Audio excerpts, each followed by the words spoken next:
महाराष्ट्र में नतीजों के ऐलान के बाद गठबंधन को लेकर मुंबई में आज बैठकों का दौर जारी रहेगा।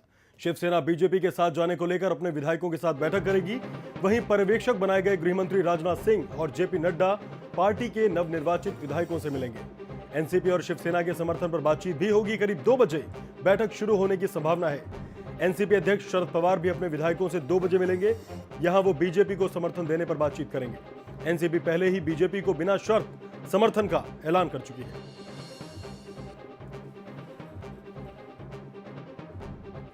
कौन क्या देता है ये तो उनका विषय है। जहां तक भारतीय जनता पार्टी का विषय है, अभी तो किसी प्रकार के निर्णय पे भारतीय जनता पार्टी पहुंची नहीं है। बैठक चलेगी, इसके पश्चात किसी प्रकार का निर्णय होगा। अभी पर्यवेक्षक नियुक्त किए गए हैं। पर्यवेक्षक वहां विधानमंडल के नेता का चयन करेंगे। उसके बाद मीटिंग होगी कि किस प्रकार से एक स्थिर सरकार को महाराष्ट्र में बनाया जा सके। और इसमें कोई शक नहीं है कि महाराष्ट्र में भारतीय जनता पार्टी की ही सरकार बनेगी। तो नयन कार्यकर हमारे साथ फोन लाइन पर जुड़ चुकी हैं, मुंबई हमारी संवाददाता। नयन, बैठकों के बारे में बताइए। जी देखिए, अभी 11 बजे से शिवसेना भवन पर उद्धव ठाकरे के साथ जो चुनकर आए हुए विधायक हैं उनकी बैठक होगी और साथ ही शिवसेना के बड़े नेता भी यहाँ पर मौजूद रहेंगे। और सबसे पहली जो स्ट्रैटेजी होगी पूरी इस बैठक की, वो यही होगी कि अगर हमें सरकार बनानी है बीजेपी के साथ मिलकर तो हमारे पास क्या पर्याय है।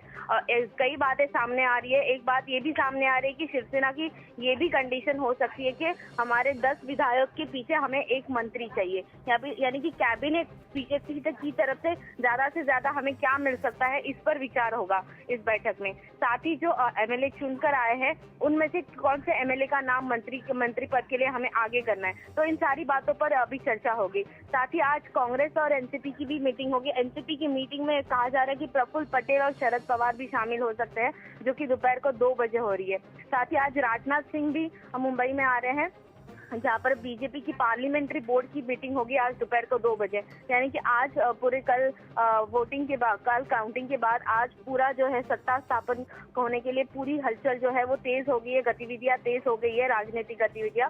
और आज कई हद तक कोई चित्र स्पष्ट हो सकता है कि बीजेपी आखिर किसका समर्थन लेगी। क्या वो एनसीपी का समर्थन लेके सत्ता स्थापित करती है, या अपना जो पुराना गठबंधन था 25 साल का, वो अपने पुराने मित्र का हाथ थामती है। नयन, अभी आपने एक सवाल किया था, उसमें कहा कि 10 विधायकों पर एक मंत्री चाहिए और कौन मंत्री बनाया जाएगा, इस पर चर्चा होगी। यानी क्या शिवसेना मन बना चुकी है बीजेपी को समर्थन देने का, और क्या मान लिया जाए कि एनसीपी से जो समर्थन की बात चल रही है उन्हें नकार दिया जाए? जी देखिए, बीजेपी ने सबसे पहले तो एनसीपी का कई बार आलोचना की थी। खुद नरेंद्र मोदी ने उनको भ्रष्टाचारी पार्टी कहा था। ऐसे में अगर वो एनसीपी का समर्थन लेते हैं तो ये बीजेपी के तत्वों के खिलाफ जाएगा। जी बिल्कुल नयन, बहुत बहुत शुक्रिया इस तमाम जानकारी के लिए। तो सियासी समीकरण बीजेपी और शिवसेना गठबंधन की तरफ हो रहे हैं।